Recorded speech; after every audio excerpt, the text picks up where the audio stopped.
I've been very open about my kind of distrust for Kristi Noem ever since she decided to not go forward with the overwhelming support that the ban on transgenders into women's sports came to her desk, and she decided to, no, I'm not going to sign that because the NCAA might be mad. I just always thought that, she had a little bit of a soft streak. So we got the AP pulled up here. Okay, Governor Noem cuts ties with former Trump advisor Lewandowski, Corey Lewandowski, right? Okay, because, allegedly, according to the Associated Press, they had a sordid affair underneath the cover of night. And it's like, okay, cool. Let's see what you guys have here. South Dakota Governor Kristi Noem is cutting ties with political advisor Corey Lewandowski after a longtime confidant. Oh my God, anonymous sources say, I can't believe it. Former President Donald Trump was accused of making unwanted sexual advances toward a top GOP donor. Oh my God. Lewandowski had been key to the Republican governor's political rise over the years, I'm sure, joining her at political events across the country. A lot of people do that, and helping her gain access to the former president's political orbit. Or no, maybe being based during the entire pandemic, at least the early portions of it. That's probably what catapulted her into the stratosphere, because there's only 50 of them, and she was the one who's like, I'm not going to be locking down at all whatsoever. Has it adversely affected her? No, of course not. But obviously, he's just going to try to make Lewandowski seem more important than he actually is. This time, as her advisor, was also marked by frequent staff departures from the governor's office. I'm sure tumultuous cabinet. Oh my God, where have we heard this before? It's Orange Lady this time around. Shut up. Noem spokesperson Ian Fury, sweet name, said Lewandowski will not be advising the governor in regards to the campaign or official office. Okay. He added that Lewandowski's role was as a volunteer. Okay. He was instrumental in making sure everything happened. Fuck off. And he was never paid a dime from Noem's campaign or South Dakota government. Yeah. So he was a guy who, may have exchanged some texts. I don't fucking know. Former top aide to Noem, Maggie Seidel, said on Wednesday's statement to the Associated Press that she thought it would be outrageous for her to continue to associate with Corey Lewandowski because that guy wants to grab asses or something. I don't really know. What else is the AP on about? South Dakota lawmakers question Noem's meeting with daughter. Oh my God, this is going to be terrible. It's just like when you're associating with somebody who might be doing questionable stuff, and you know what? If we just go back in the Wayback Machine and go see what AP was reporting about Cuomo and how he's doing such a glowing fucking job, and then when the revelations came out, I'm sure that they were giving him the fairest of treatment. It's fucking hacks, dude. South Dakota Republican and Democratic legislatures alike, I'm sure, both of them, said Wednesday that they want more details from Kristi Noem's administration about meeting last year that included the governor, her daughter, and state employees overseeing an agency that had moved to deny her daughter's application to become a certified real estate appraiser. Okay, wait a minute. Okay. Maybe she's not doing her job well. It's like she does a pretty good job for most things. I just drag her over the coals when she needs to be. But if she brought her daughter in order to get certified by the real estate board and she was denied that certification, isn't that proof that she's not pulling political strings? Like, shouldn't she be trying a little bit harder? In response to the report from the Associated Press this week, the legislature's government operation and audit committee will look into the matter when it meets at the end of October, according to the committee chairman, State Senator Kyle Schoenfish. The Republican governor has dismissed the report as an attack on her family, but lawmakers from within the party had said they want answers from her administration about what happened. Schoenfish, a Republican, said the committee is working out the details of how to address the issue. Republicans hold supermajorities in the legislature will ultimately determine how far-ranging the inquiry is. I wonder how politically ambitious Schoenfield is in his types. I wonder if this is another one of those things where it's, you have an association with Orange Man? Oh, and you were talking to that Lewandowski fellow? Oh my God, we need to get rid of her because this is going to reflect badly on us. Opportunistic asshole.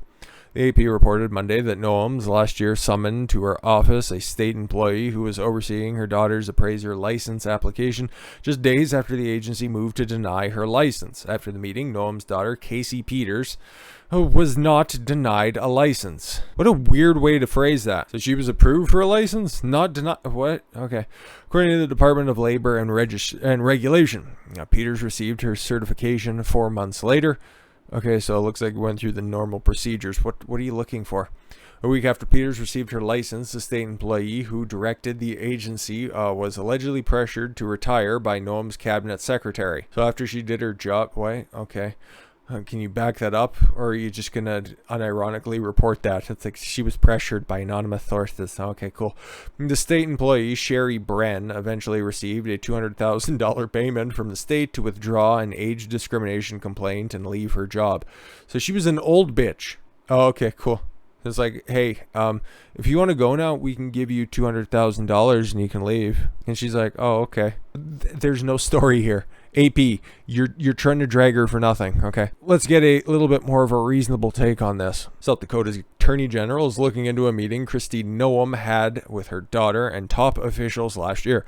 I've been contacted by concerned citizens and legislatures. I'm actively reviewing their concerns, and I will following the steps prescribed in the codified law in the relation to those questions. South Dakota Attorney General Jason Ravnsborg told a very attractive name, the Epoch Times.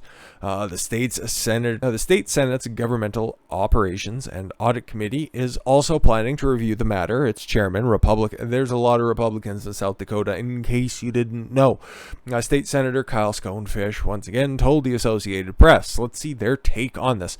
The Wire outlet reported that Noem, her daughter Cassidy Peters, and South Dakota Labor Secretary Marcia Hultman, at least we got a name this time, met in her office on July 2020 with a Sherry Bren, a state worker who was overseeing Peters' application to become an appraiser. Bren had moved to deny Peters her license about 4 months after the meeting. She received it. Okay, well, how did the rest of the people there vote? If you were just the one outlier and everybody else was there, unless it's a consensus that's required, you don't have a story.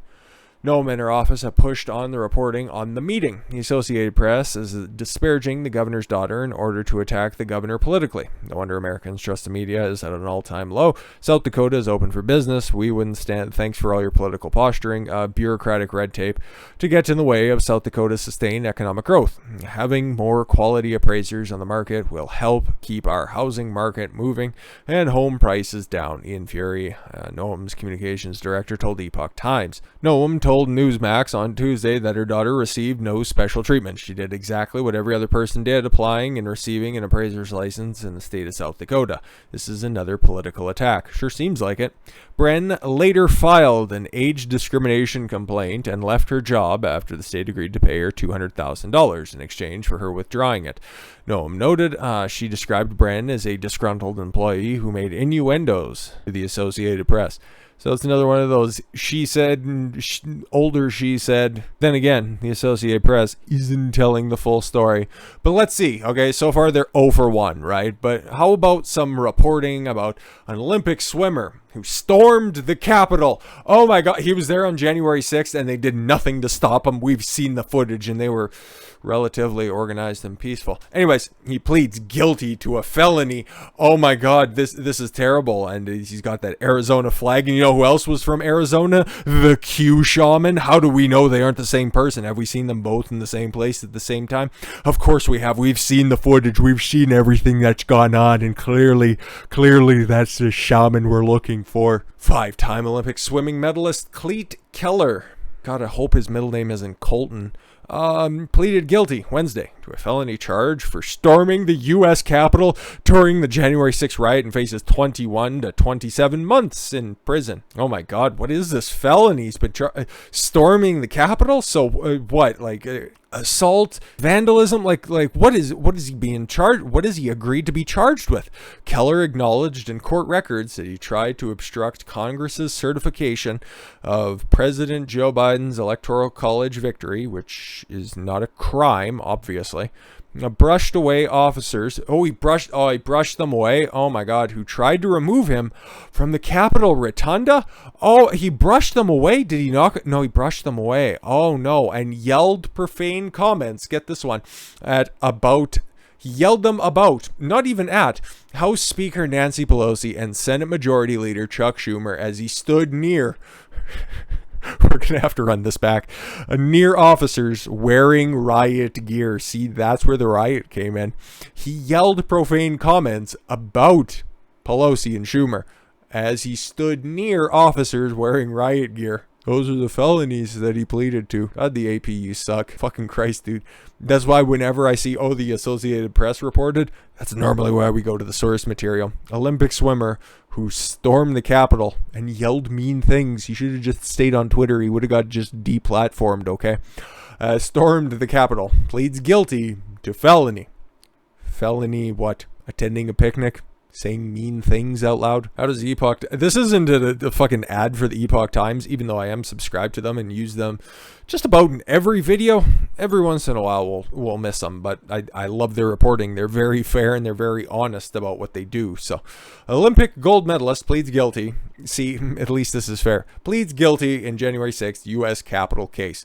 Because that's what he did. There's no felonies here. He didn't storm anything. You know what? The Associated Press used to just be the news wire, and they would just give you the headlines and a little bit of a description, completely unbiased. And then you had the Epoch Times reporting this as unbiased as you possibly can. That's why I love them. A former U.S. Olympic swimmer who won 2 golds in the time... for the United States pleaded guilty on Wednesday to a felony charge in relation to the participation in the United States Capitol breach earlier this year. Klete Keller of Colorado Springs, why does he have an Arizona flag? Weird. Admitted to the count of obstruction and agreed to fully cooperate with law enforcement in the investigation. He's a rat now. God damn, he's already got his gold medals and now he's cashing in. God damn it. The 39-year-old gold medalist explained that he was aware when entering the government building he was trying to obstruct an official proceeding. Did you know they were counting at the time? Yes. Well, that's a felony. Okay. U.S. District Judge Richard Leon in the District of Columbia, accepted Keller's guilty plea at the September 29th court hearing. Leon will sentence Keller at another hearing that is yet to be scheduled. So is he going to be detained for that time and he'll eventually just end up having the time served? Because probably like the rest of the people that have been charged in connection with January 6th, they've been just, under lock and key this entire time. It's fucking sick. Charge has recommended sentence between 21 and 27 months, but Leon is not bound by that range. Yeah, he copped a plea deal. He's probably already going to get time served. He'll get a slap on the wrist and he'll just be able to get shuffled out. Again, the Epoch Times is reporting this and the AP doesn't. And the AP is the more respected outlet. Sure. Keller was wearing a jacket with the letters USA. Oh my God, just like he did when he was approaching the pool at the time. What a right-wing extremist, obviously. As he entered the Capitol building at around 2:40 p.m. on January 6th, where he walked around for about an hour taking videos and pictures, well, knowing he did not have permission, even though he paid for the place, to be in the building, and despite being told by the authorities to leave, officials said. But there's also video footage of security guards and the Capitol Hill police just kind of waving in people and then just telling them to not make a mess and then just leave when it's time to go, and everybody's like, okay, cool, but yeah, whatever. He then advanced further into the building, moving from the rotunda towards the Iowa clock room hallway, where he stood with several other protesters. He stood there? Oh my God, menacingly, I bet. At this location, Keller began filming law enforcement officers wearing riot gear. Oh, is this where he started to yell mean things, who attempted to prevent the group from moving forward? Yeah, he was just standing there with people. According to the prosecutors, at this point, Keller started yelling, "Fuck Nancy Pelosi." Nobody wants to do that, trust me. Fuck Chuck Schumer. They're both ones, if we're being completely honest. Before others began pushing forward. Others began pushing forward. Not him, but he was there, so guilty by association. About 20 minutes later, oh, okay, cool. Just thank God he survived, and everybody survived that. Keller returned to the rotunda, where he continued to take pictures and make videos inside the building. He then jerked his elbow, shaking law enforcement officers off him in the attempt to remove him from the area. Yeah, if he would have just asked, bro, he probably would have left. He eventually left the building at around 3:30 after authorities deployed chemical irritants at the protesters inside the rotunda. So yeah, that's more reporting on those monsters that were there at the Capitol that day, just doing all of that stuff that led to the biggest tragedy since the Civil War, and it was worse than 9/11. Yelling fuck Nancy Pelosi and Chuck Schumer, something I do literally every fucking day, so hey. It's Alberta already. I'm practically fucking in prison. So what else could you do for me? But with that said, guys, I thank you all very much for the gift of your time. I've been Don Consuelo. I want you to follow your gut and get after it. Take care, everyone.